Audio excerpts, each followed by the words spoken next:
શું નામ તમારું? દીપેશ કટારમલ।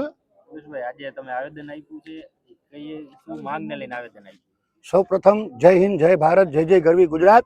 આયો લાલ સભઈ ચૌ ઝૂલે। અમદાવાદની અંદર સિંધી સમાજના, હિન્દુ સમાજના એક 15 વર્ષના વિદ્યાર્થીને એક ખરાબ માનસિકતાવાળા લોકોએ 8મું ધોરણ ભણતા વિદ્યાર્થીએ ઈરાદાપૂર્વક ચાકુ મારીને નિર્મમ હત્યા કરી। એ હત્યાને અમે વખોડીએ છીએ। મોરબી સમસ્ત સિંધી સમાજ, દરેક હિન્દુ સમાજ, વિશ્વ હિન્દુ પરિષદ, બજરંગ દળ, અખિલ ભારતીય વિદ્યાર્થી પરિષદ, રાષ્ટ્રીય સ્વયંસેવક સંઘ અને તમામ હિન્દુ સંગઠનો સાથે મળીને આજે કલેક્ટરશ્રીને આવેદનપત્ર આપવામાં આવ્યું છે અને નયનભાઈ સંતાણીને શ્રદ્ધાંજલિ અમે આપી શકીએ એના માટે સૌ એકત્રિત થયા છીએ।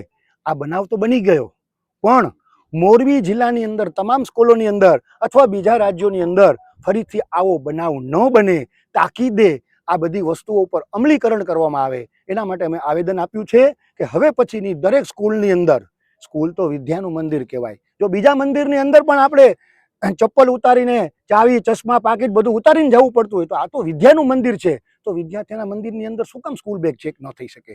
એટલે અમારી એવી માંગ છે કે સમસ્ત જિલ્લાઓની અંદર સ્કૂલ પ્રશાસન દ્વારા દરેક વિદ્યાર્થીઓનું બેગ ચેક કર્યા પછી જ એ લોકોને સ્કૂલ ક્લાસની અંદર એન્ટ્રી આપવામાં આવે અને જે બનાવ બન્યો છે આવનારા ભવિષ્યમાં સમાજમાં આવા બનાવો ન બને અને જે લોકોએ આ કૃત્ય કર્યું છે એ બિલકુલ પણ માફીને પાત્ર નથી।